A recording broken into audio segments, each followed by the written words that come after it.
Tua Mangerbang Siregar. Bapak Ibu tadi yang membantu kami itu adalah Bapak calon penatua Mangerbang Siregar. Jadi kita bersyukur para Bapak Ibu calon penatua kita benar-benar memberikan hati dalam mempersiapkan diri mereka sebagai pelayan Tuhan di tengah-tengah gereja kita. Dan mari terus kita doakan, mari terus kita support di dalam setiap pelayanan yang mereka kerjakan. Semoga masih ada tempat ya. Kalau agak berdesakan, jangan jadi sungkan Bapak Ibu mencari tempat yang masih lowong ya. Enggak sempit ya? Enggak ya, baiklah. Karena memang kita bersyukur, bersukacita di hari kenaikan Tuhan Yesus. Bapak Ibu jemaat Tuhan yang di rumah, kami juga menyapa selamat hari kenaikan Tuhan Yesus bagi kita semua yang juga bersama-sama dengan seluruh jemaat boleh beribadah pada kesempatan ini. Dan kita merasakan sukacita itu pada perjumpaan kita hari ini. Kenapa bersukacita? Karena ternyata kita masih bisa merayakan hari kenaikan Tuhan Yesus. Ini enggak semua orang punya kesempatan merayakan ataupun memperingati hari kenaikan Tuhan Yesus. Kenapa? Karena sebelum diperingati dia sudah dipanggil pulang. Gak mungkin dong bisa merayakannya gitu. Terus gimana merayakannya? Nanti bersama-sama dengan Tuhan. Kalau kita semua akan dipanggil. Percaya Bapak Ibu kita semua akan dipanggil pulang? Ada yang gak percaya? Kita harus percaya kita semua akan dipanggil pulang. Karena itulah janjinya tadi diungkapkan dalam sebuah janji yang manis. Atau bahasa Alkitabiahnya janji kekal. Janji yang abadi. Dan ini akan kita renungkan dalam tema Yesus terangkat ke surga dan kita bersuka cita. Kenapa harus bersuka cita Bapak Ibu? Kenapa Tuhan harus terangkat ke surga? Ini menjadi pesan yang hendak kita renungkan. Saya mau mengajak kita untuk membuka Alkitab kita. Mari kita buka Injil Lukas pasal yang ke-24. Injil Lukas ini adalah Injil yang termuda dari kitab Injil. Matius, Markus, Lukas, Yohanes. Lukas ini adalah penulis kitab Injil yang melihat Tuhan Yesus dan dituntun Roh Kudus untuk menuliskan semua apa yang dia alami ketika kuasa Tuhan menyertainya. Karena itu Bapak Ibu jemaat Tuhan yang terkasih, mari kita sama-sama merenungkan dan mendengarkan pembacaan firman Tuhan ini dari Injil Lukas pasal yang ke-24, dimulai dari ayat yang ke-44 hingga ayat yang ke-53. Dalam bacaan ini, izinkan kami menyampaikannya dengan terjemahan baru yang kedua. Jadi Bapak Ibu yang memegang Alkitabnya masing-masing, sekalipun belum terjemahan baru yang kedua, jangan jadi bersedih. Mari ikuti pembacaan yang kami sampaikan. Lukas pasal yang ke-24, dimulai dari ayat yang ke-44 sampai ayat yang ke-53. Dalam dua perikop yang berbeda, yaitu Yesus menampakkan diri kepada semua murid dan kenaikan Yesus. Ia berkata kepada mereka, "Inilah perkataanku yang telah kukatakan kepadamu ketika aku masih bersama kamu, yakni bahwa harus digenapi semua yang tertulis tentang aku dalam Taurat Musa, nabi-nabi, dan Mazmur." Lalu ia membuka pikiran mereka sehingga mereka mengerti kitab suci. Katanya kepada mereka, ada tertulis begini, Mesias harus menderita dan bangkit dari antara orang mati pada hari yang ketiga. Dan juga dalam namanya berita tentang pertobatan untuk pengampunan dosa harus diberitakan kepada segala bangsa, mulai dari Yerusalem.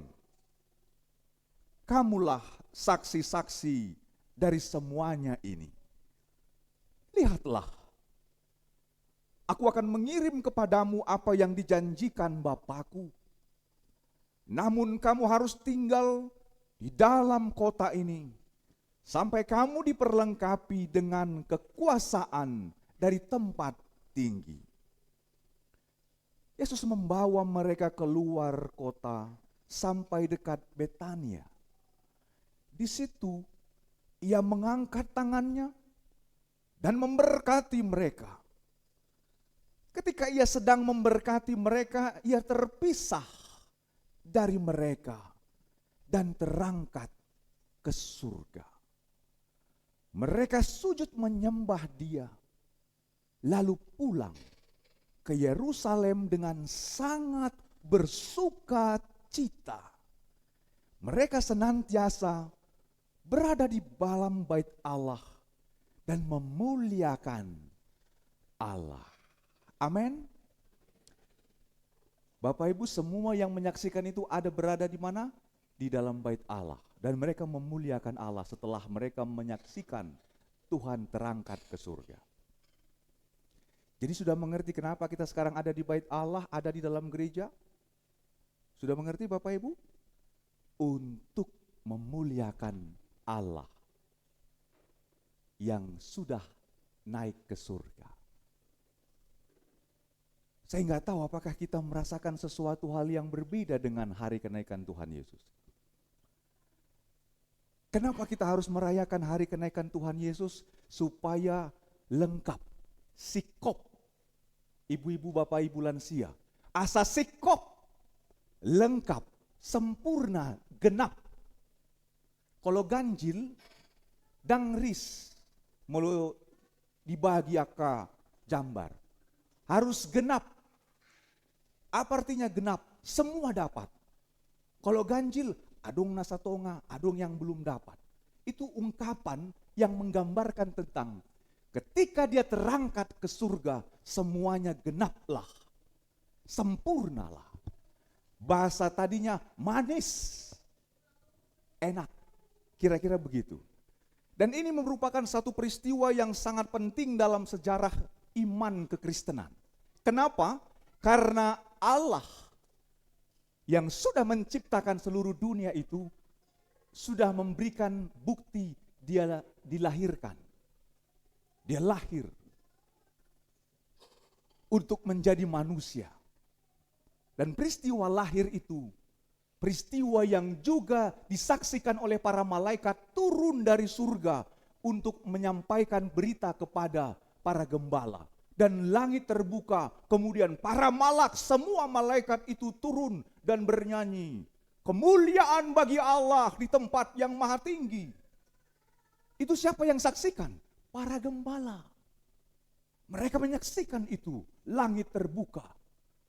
Maka penyaksian itu digenapkan, sikopmai. Ketika Tuhan Yesus juga terangkat naik ke surga, mereka melihat peristiwa yang sama.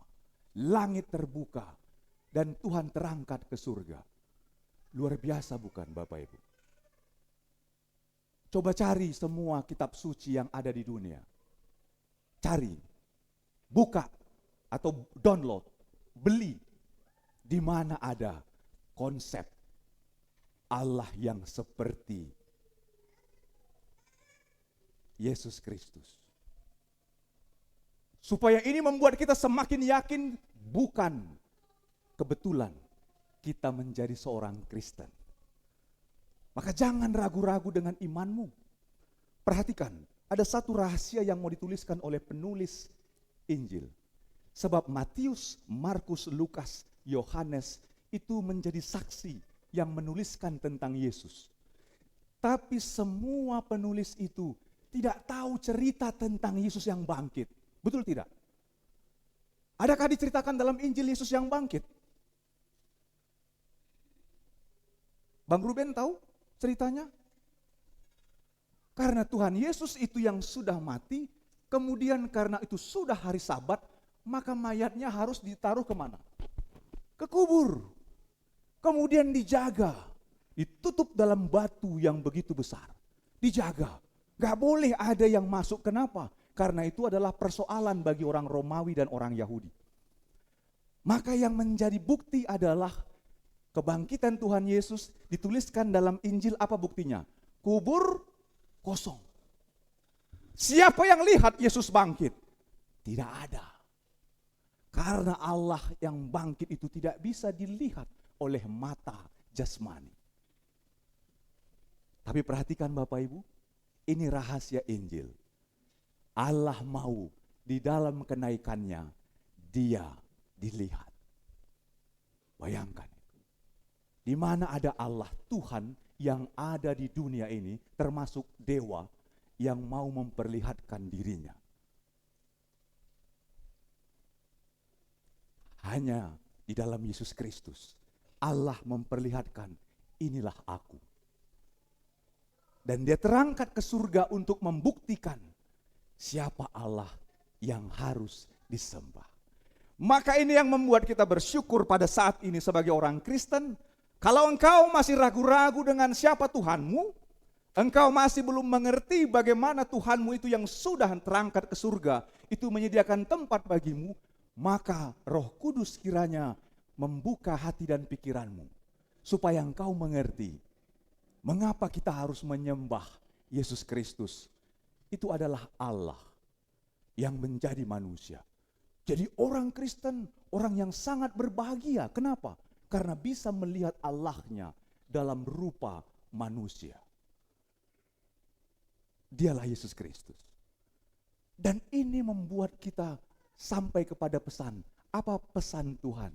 Sewaktu Tuhan Yesus melihat murid-muridnya berkumpul di dalam bait Allah atau di sinagoga, mereka itu gemar untuk membaca kitab suci. Mereka bernyanyi memuliakan Tuhan. Dalam ruangan yang tertutup itu, mereka sedang berkumpul bersama. Karena kita tahu dalam kisah para rasul, perhatikan, dalam kisah para rasul, berarti bukan hanya penulis Injil. Para rasul, coba buka para rasul. Pasal 1. Di mana kisah para rasul? Masih ada di perjanjian baru setelah Injil Yohanes. Bapak Ibu perhatikan. Pada ayat yang ke-6, kisah Rasul pasal 1, di sana diberi judul apa? Yesus diangkat ke surga. Berarti bukan hanya yang menuliskan Injil yang menyaksikan Yesus terangkat ke surga, tapi semua para rasul itu mengaku dan menyaksikan Yesus yang terangkat itu. Berapa para rasulnya? Rasulnya ada 11. Kenapa 11, Amang Pendeta? Masih ingat? Bahtera, kenapa 11? Kenapa? Kenapa? Karena satu kenapa? Karena satu dari rasul itu yang sudah dipilih, dia berkhianat. Dan pengkhianatannya itu membuat dia tidak mau mendekat kepada persekutuan. Dia menghilang dan lari dari para rasul yang lain, sehingga itu membuat dia menyesal. Penyesalan yang hanya ditangisi, yang tidak mau datang kepada persekutuan, itu akan membuat depresi dan dia manikot. Tahu manikot, Bapak Ibu? Tahu manikot? Bunuh diri. Makanya ini gambaran.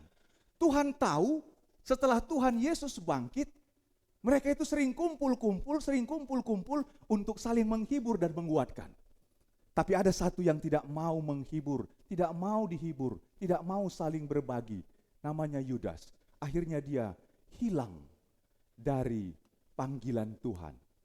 Ini mau memberikan pesan bagi kita. Siapa di antara kita yang sudah percaya sama Tuhan, tapi ketika dalam dosa dan berbagai pergumulan kita juga justru menjauh dari persekutuan.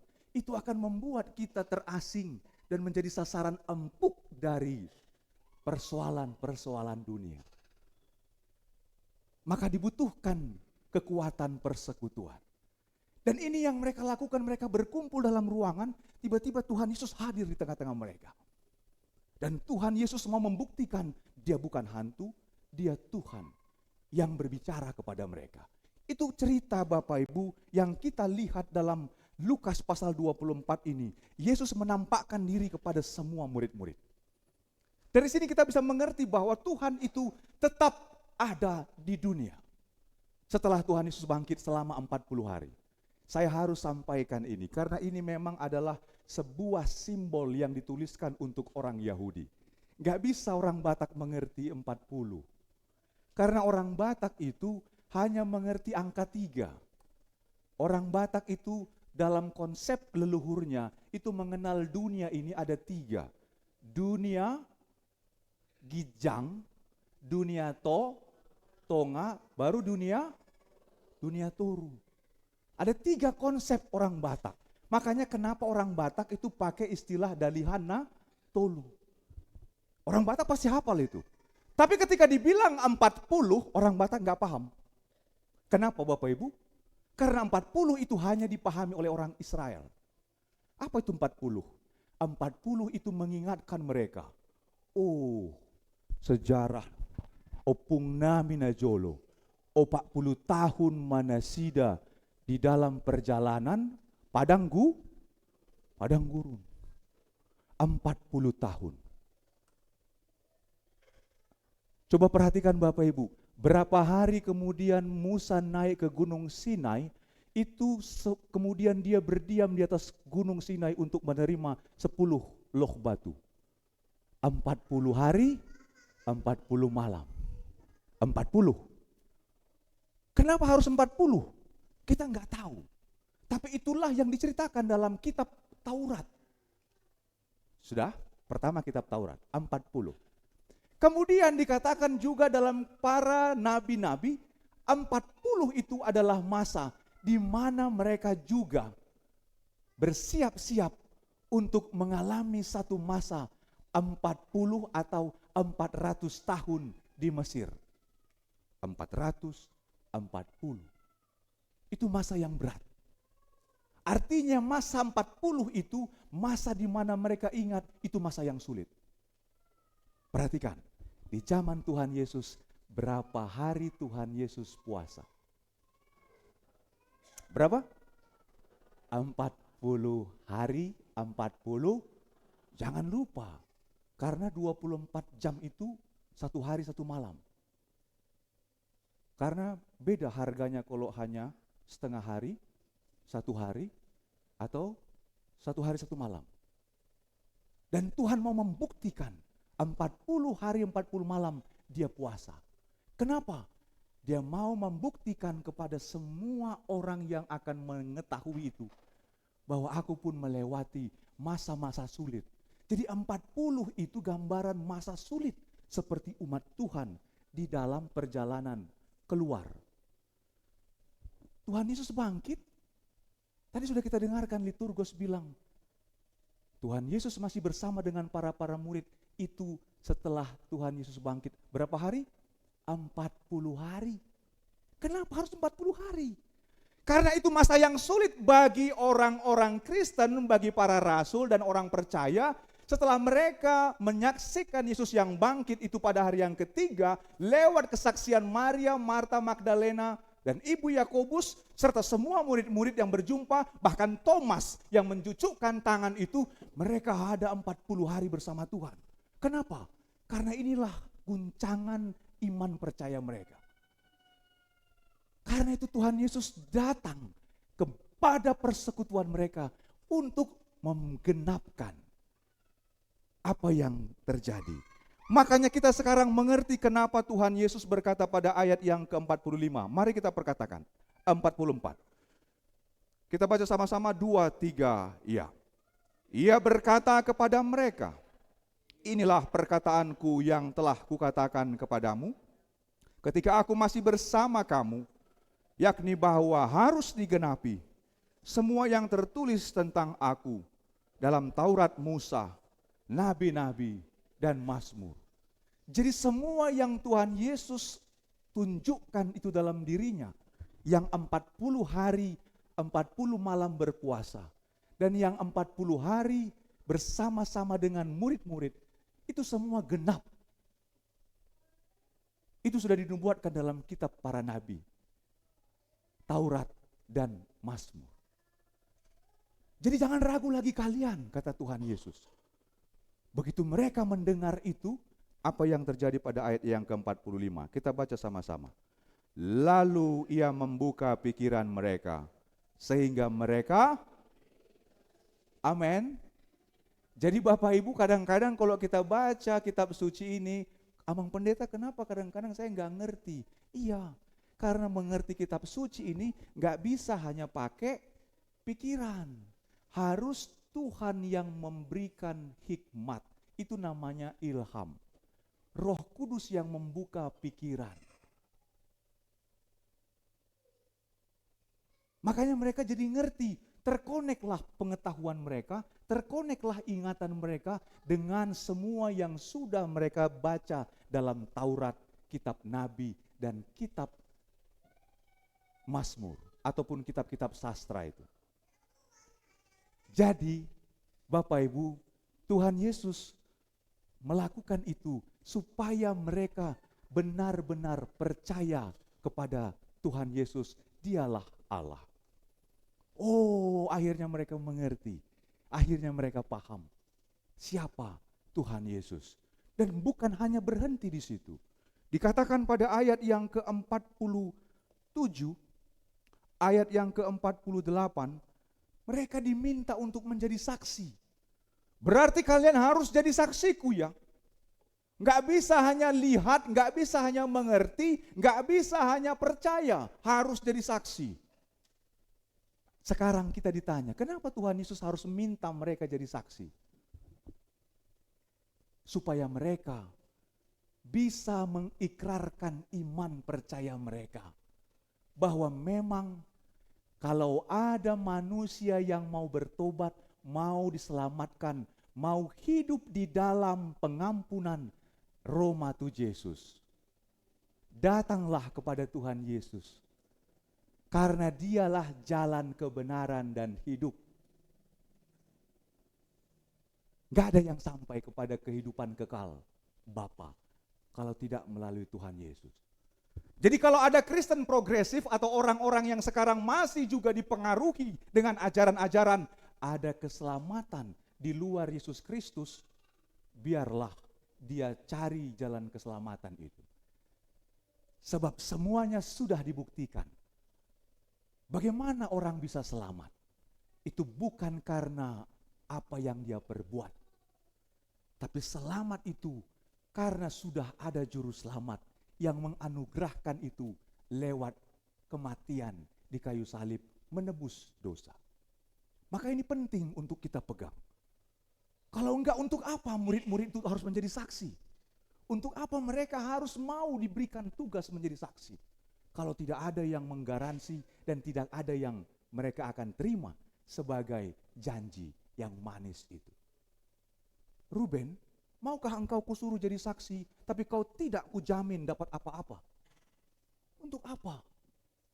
Negara ini pun memberikan satu jaminan kepada seorang saksi yang bisa dipertanggungjawabkan secara hukum, dan itu membantu hukum dalam mengungkap kebenaran. Negara. Jadi manusia nggak ada yang mau disebut sebagai saksi kalau dia tidak punya jaminan apa-apa. Maka Tuhan Yesus itu bilang, kamu harus jadi saksi. Kenapa? Karena kamu sudah kuselamatkan dan kamu sudah lihat bukti aku menyelamatkan engkau. Maka mereka disebut saksi. Jadi Bapak Ibu, kita yang datang beribadah ini, kita orang Kristen ini, maka disebut kita juga adalah saksi Tuhan Yesus di dalam dunia. Maka hidup kita dalam tadi tuntunan pengantar oleh liturgos, supaya dalam merayakan hari kenaikan Tuhan Yesus, kita ini menjadi saksi lewat tutur kata dan perbuatan kita. Kenapa? Karena apa yang kita ucapkan, apa yang kita perbuat, itu menjadi kesaksian yang disaksikan oleh dunia. Karena itulah kamu ya saksiku, kata Tuhan Yesus kepada mereka. Tapi mulai dari Yerusalem, kemudian terus ke Yudea, Samaria, sampai ke ujung bumi. Kenapa harus mulai dari Yerusalem? Karena Yerusalem itu tempat di mana Yesus harus mati tersalib untuk menjadi satu simbol dunia menyaksikan itu. Yudea, Samaria, sampai ke ujung bumi, sampai ke Depok. Kita ini saksi Bapak Ibu. Maka saksikanlah Tuhan dalam hidupmu dan buatlah orang bersuka cita dari saksi-saksi yang hidup itu. Jangan ada banyak orang Kristen dalam kesaksian hidupnya, lewat tutur katanya, orang justru bilang, ini orang Kristen apa enggak sih? Katanya Kristen. Tapi tidak pernah memperlihatkan dia hidup sebagai orang Kristen. Kenapa? Di hari kenaikan, ternyata orang Kristen tidak merayakan siapa Tuhannya itu. Itu saksi apa? Katanya mereka itu beribadah menyembah Tuhannya di hari Minggu. Tapi kenapa ada orang Kristen tidak menjadi saksi di dalam hari ibadahnya? Bapak Ibu, dunia ini menyaksikan seperti apa para pengikut Kristus itu. Dunia menyaksikan seperti apa orang-orang Kristen hidup di luar sana. Maka ibadah itu bukan hanya 2 jam dalam gereja. Ibadah yang sesungguhnya itu adalah begitu keluar dari pintu gereja, kita kemanapun melangkah disaksikan orang, benarkah orang Kristen atau tidak. Ada sebuah gereja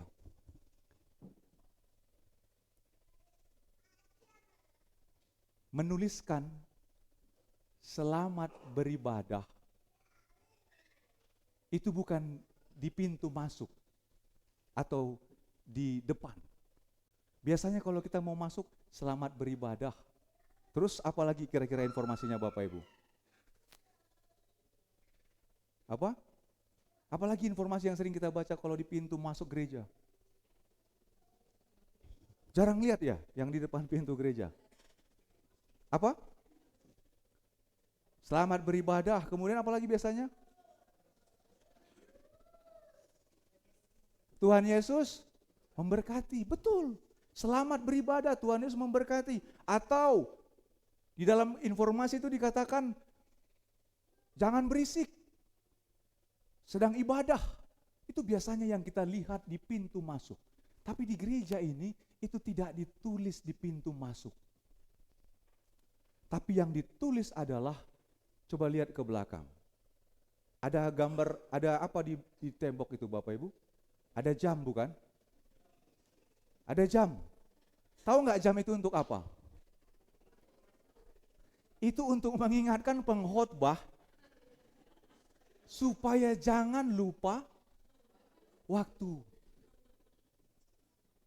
Karena kadang-kadang pengkhotbah kalau dia sudah menyampaikan firman, kalau tidak ingat waktu, dia bisa membuat orang bosan. Tapi di gereja itu bukan jam yang ditaruh di pintu mau keluar itu.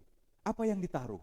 Ditaruh di situ adalah selamat beribadah di kehidupan sehari-hari. Tahu nggak artinya Bapak Ibu? Ibadah itu bukan 2 jam pada saat kita sedang ada dalam gereja. Tapi beribadah itu ada dalam kehidupan sehari-hari setelah kita keluar dari rumah Tuhan. Apakah kita benar-benar berjumpa dengan Tuhan? Maka orang yang berjumpa dengan Tuhan, seperti murid-murid, mereka enggak ketakutan, mereka tidak kehilangan harapan, mereka justru menjadi saksi. Mereka disuruh pergi. Itulah yang Tuhan kehendaki bagi orang-orang yang percaya kepada Tuhan Yesus. Dan Tuhan tidak hanya memberikan tugas itu sebagai tugas yang tidak punya maksud dan tujuan.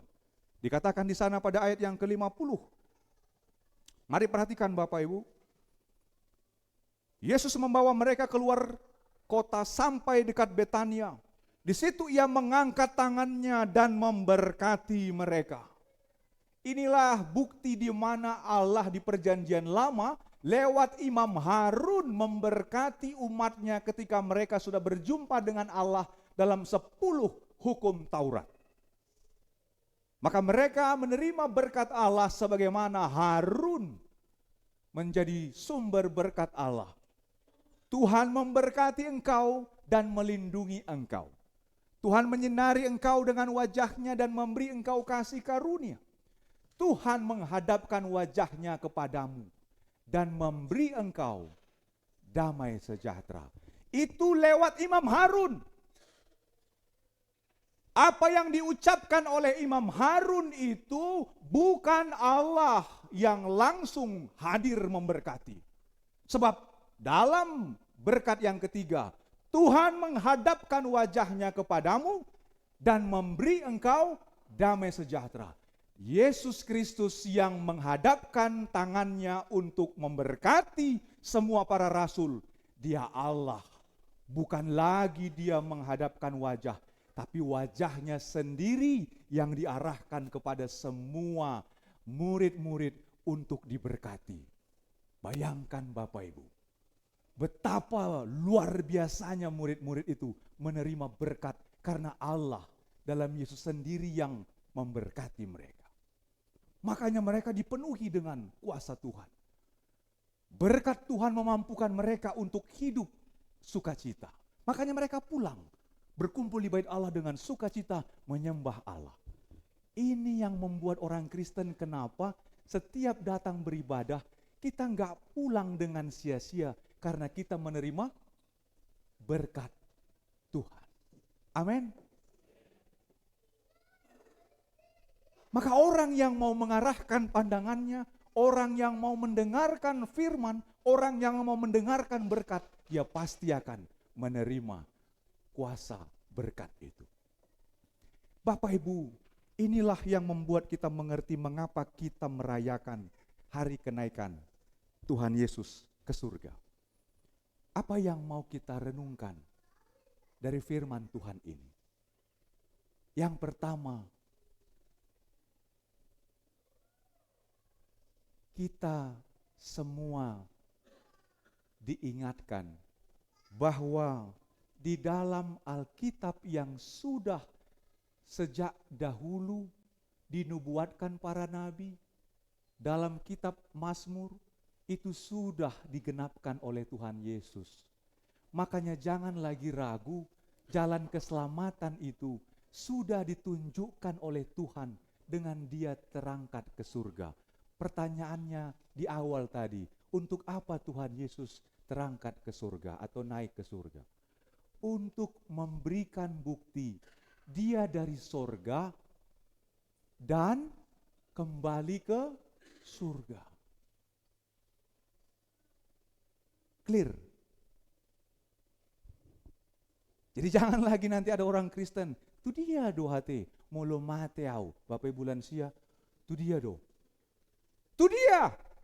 Itu surgo hasonangani.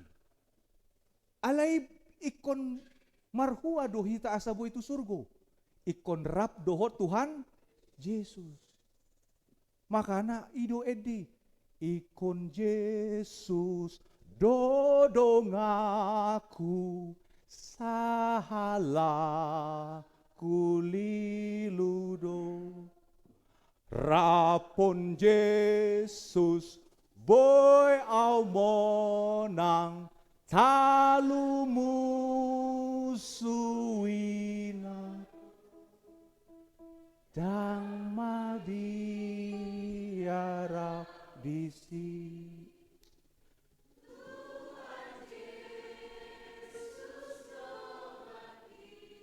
Sai ihu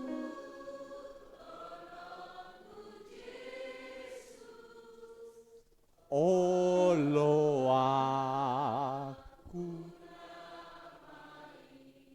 Bapak Ibu, galedo to di tahun.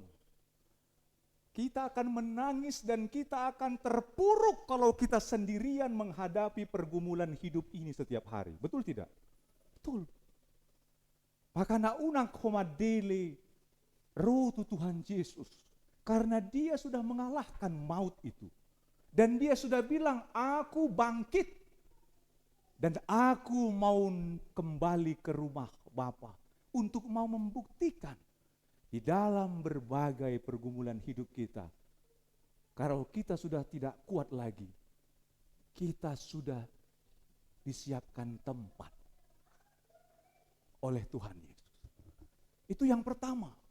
Yang kedua, jadilah saksi Kristus. Sampai kita menghembuskan nafas. Saat di ujung ningoluta, saitong ma dok jala saksi homa Tuhan Yesus hodo debataku. Karena banyak orang ketika bergumul, ketika sakit, dia justru marah dan kecewa kepada Tuhan. Ada orang di tengah pergumulannya justru karena dia tidak sanggup menghadapi berbagai beratnya tekanan hidup, karena dia yang pikul sendiri, dia tinggalkan Tuhan. Jangan. Justru Tuhan Yesus jumpai murid-muridnya yang ketakutan. 40 hari mereka bingung. Dia do, bohana mahitaon. Rodo Tuhani, manda poton akasiseana. Maka Tuhan akan datang kepada orang yang berseru, Tuhan, urupiau, tiap tanganku Tuhan. Itu yang membuat kita mengerti kenapa kita merayakan hari kenaikannya. Maka harus jadi saksi untuk itu. Yang ketiga, Porseama, Tuhan memberkati di dalam segala hal yang kita hadapi. Tuhan tidak pernah membiarkan kita.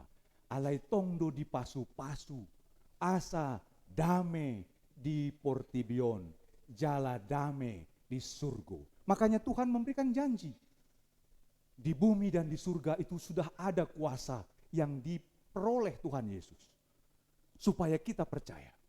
Jadi Bapak Ibu, ini membuat kita mengerti apa yang harus kita lakukan sebagai orang-orang percaya. Jangan sampai kita tidak lagi bersuka cita ketika pulang dari ibadah karena kita tidak berjumpa dengan Tuhan. Justru Tuhan mau datang menjumpai kita dalam setiap persekutuan di mana 2-3 orang berkumpul dalam namaku, aku hadir di tengah-tengah mereka. Maka Tuhan hadir lewat firman. Roh yang membuka hati dan pikiran Bapak Ibu, roh yang sama yang membuka hati dan pikiran para murid-murid.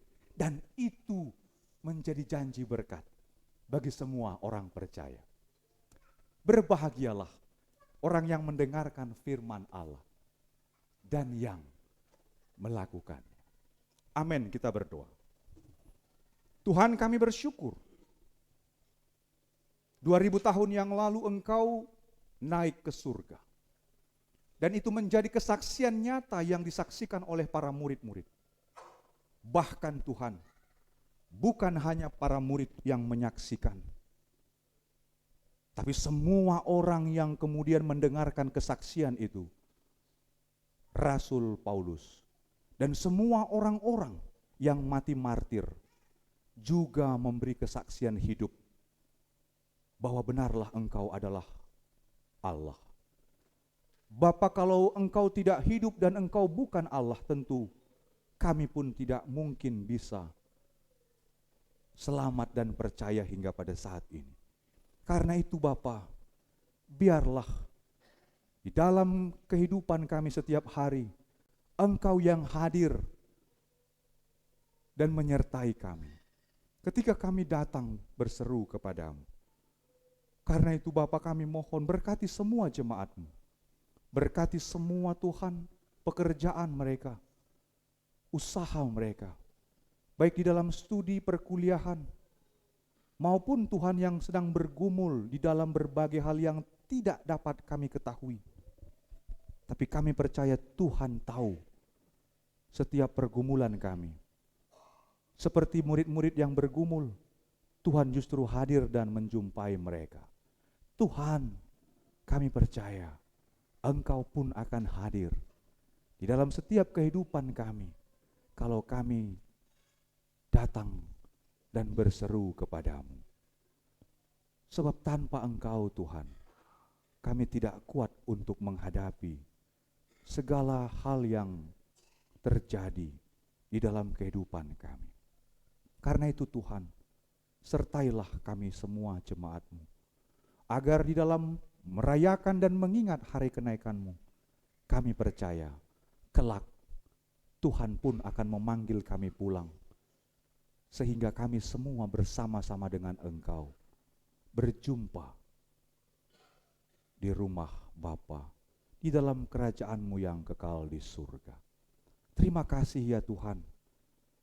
Kiranya Roh Kudus-Mu yang senantiasa mengajar, menuntun, membimbing kami, dan menghibur kami, semua umat-Mu yang terus hidup dalam iman, pengharapan, dan kasih.